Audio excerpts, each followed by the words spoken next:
The Rock has delivered massively since his return, with the wheels in motion for him to take his spot at the head of the table. After WrestleMania, Roman Reigns has stepped away indefinitely from WWE. The Bloodline chapter continues with Solo Sikoa causing chaos within the faction, but is he following orders from the new tribal chief? Although Roman has influence over the Bloodline story, he's not scheduled to appear until at least August. While he's away, Solo's been running riot, but is he a placeholder until the return of the final boss? After cutting Jimmy, it seems like a new era for the Bloodline, with the introduction of Tama Tonga. In this video, we're going to take a look at the future of the Bloodline and The Rock's master plan to becoming the new tribal chief. Before we get started, I just want to thank you all for the support on the channel, but I noticed a large majority of you aren't subscribed. If you enjoyed the video, take a second out to subscribe so you don't miss out on any future videos. After WrestleMania, Heyman cut a promo with the Bloodline. He mentioned how Roman offers no excuses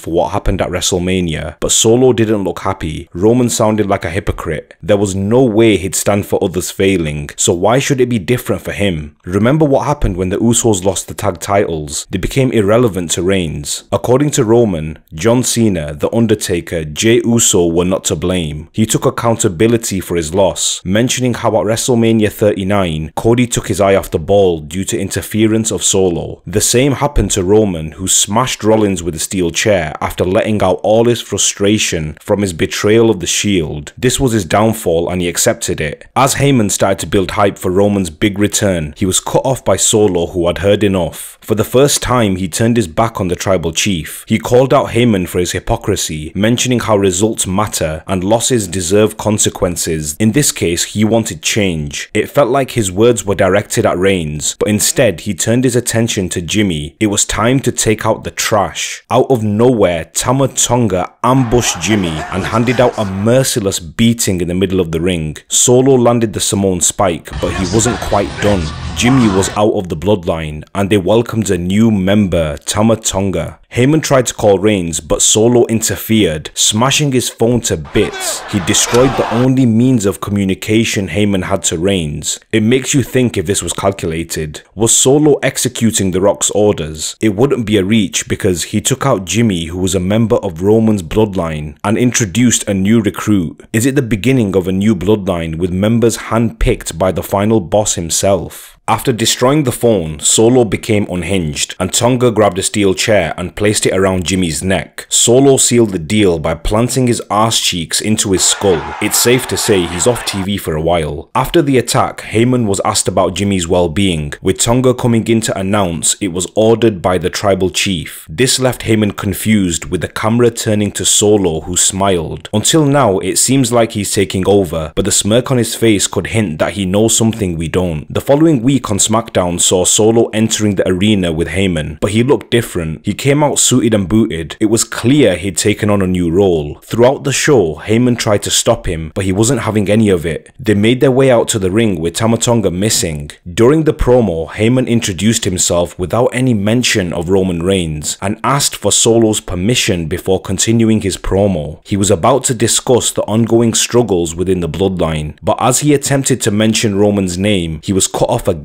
by Solo. He struggled to get his words out, with the crowd booing the crap out of him. Apparently, Jimmy was sacrificed so a new brother could join the faction. This allowed Tonga to make his appearance, bringing out his next victim, a bloody Kevin Owens, who embarrassed Solo the previous week. It wasn't for the faint-hearted because he was busted wide open. It was an arse kicking you wouldn't dream of. The Bloodline checked him into the SmackDown hotel and painted themselves with his blood. Until recently, we didn't see blood used intentionally on TV. The Rock introduced it by obsessing over making Cody bleed and followed through on his promise. It's hard to think that The Rock isn't related to this because Owens was soaked in his blood just like Cody. It looks like The Rock is pulling the strings for sure. Later that night, we saw that Owens was involved in a car crash courtesy of Tama Tonga. SmackDown GM Nick Aldis warned Heyman that the Bloodline was out of control, and if they continued, there was no place for them on SmackDown. In the end, it was just an empty threat because on the first night of the WWE draft, Roman Reigns and the Bloodline remained on SmackDown. Interestingly, Jimmy wasn't drafted as part of the Bloodline and his future remains up in the air. We've seen how WWE don't really honor the draft, and members of each brand always show up on the respective shows, so there's a chance that the Bloodline could meet later down the road. After Jimmy was taken out, we heard Jey's perspective. He seemed worried about him, but made us know he did try to warn him. If Jimmy continues to get his ass beat, he'd have no choice but to save him eventually. This would set up the Usos to feud with the new Bloodline. Once Roman returns, he'd have no choice but to reunite with them as a babyface. Jey recently publicly acknowledged him as his tribal chief, so it's obvious that a reunion is possible. The new Bloodline would be outnumbered, so they can call upon Jacob Fatu, who's waiting to make his debut. As new members enter the Bloodline, could it be that The Rock is handpicking new recruits? I think there's a massive swerve going on by making it look like Solo is the one pulling the strings, but it's not realistic. He's inexperienced and doesn't yet have the star power to carry the Bloodline story on his shoulders. Ever since his introduction, Solo's been built as the perfect right-hand man. During the first few months, he went on an impressive winning streak until eventually losing to Cody Rhodes on the Raw before WrestleMania 39. He's kicked a lot of people's asses, but the highlight was his massive win over John Cena at Crown Jewel. Despite beating Big Match John, it didn't do much because he went on a massive losing streak right after. Just when he started to build momentum after beating one of the GOATs, his singles career flatlined, and after seeing Jimmy and Roman lose at WrestleMania, it must have soured his relationship with the Bloodline. His actions after WrestleMania show he doesn't want anything to do with Reigns. From a storyline perspective, he probably thinks the reason for his failures are due to Roman's poor leadership. After being presented as the enforcer, he's been relegated to cannon fodder for most of Roman's big opponents. Solo has always been Roman's most reliable asset. After the Usos turned on Roman, this made Solo the only remaining member of the Bloodline. He handled all of his dirty work and fell in line the minute he entered the company. The Usos have well documented bust-ups with Roman, but not Solo. His loyalty to Roman and the fact that his countless interferences lead to Roman staying at the mountaintop made him the biggest asset to the Bloodline. During the Bloodline Civil War, we saw some cracks in Roman and Solo's relationship. Heyman tried to convince Jey he was next in line to be tribal chief. He refused the idea, but the Usos mentioned how Solo was ready, making Roman laugh his ass off. Solo clearly wasn't happy. It created tension between them. This came to a head at SummerSlam when they started bickering at ringside, leading to Jey spearing Roman through the barricade. This was a huge moment in the match, and it could have been curtains for Reigns, but once again the Bloodline saved the day for him to retain. After mentioning the consequences for losing, it was over for Reigns and Jimmy. The only member of the Bloodline that secured a pinfall at WrestleMania was The Rock, but he didn't just pin anybody. It was the man who dethroned Roman. It's the perfect way to set up a power struggle in the Bloodline. After WrestleMania, it wasn't only Solo who turned on Reigns. The Raw after WrestleMania saw The Rock set up a feud with Cody later down the road. It's almost as if he's taking matters into his own hands after Reigns couldn't get the job done. Rock didn't even give him a chance to invoke his rematch clause. It's obvious they're building hype for The Rock's eventual return, but it can't be missed that it's something Roman wouldn't be happy with. The final boss could be behind the whole thing. After tension when he was asked to acknowledge Reigns, and then his loss at WrestleMania, it would have definitely put Roman's position in question. It was hard enough for him to be acknowledged in the first place because The Rock is one of the greatest of all time. Roman's biggest asset was the undisputed title. Without it, he isn't as valuable to The Rock, so he doesn't deserve his acknowledgement. Destined to have that big WrestleMania match, and there's no better way to progress the Bloodline story than to have a massive civil war. Rock has mentioned on multiple occasions about being a long gamer, and this would be the perfect way to build up one of the biggest WrestleMania matches of all time. To summarize, I think WWE are trying to swerve us with The Rock masterminding everything. Solo's actions might seem like he's trying to take the role of tribal chief, but he's better suited to being a right-hand man. Discarding Jimmy and bringing in Tama Tonga is the perfect way to start fresh. Out with the old and in with the new. A bloody Kevin Owens was their first victim, and showing him covered in blood had The Rock written all over it, after following through with his promise, making Cody bleed before Mania. Finally, The Rock is the only member of the Bloodline to secure a pinfall win at WrestleMania 40, and it wasn't against any man, it was against the person who dethroned Roman Reigns. Taking all this into account, I think it's safe to say The Rock is the tribal chief of the new Bloodline. Whether you agree or disagree, we'll have to wait and see, and whatever happens in the Bloodline, it's going to to be cinema. Thanks for watching this video. I'd love to hear your thoughts on where you think the Bloodline story is headed next. Make sure you let me know your thoughts in the comments, and if you enjoyed the video, don't forget to subscribe so you can stay tuned for more wrestling content right here on Wrestling Real.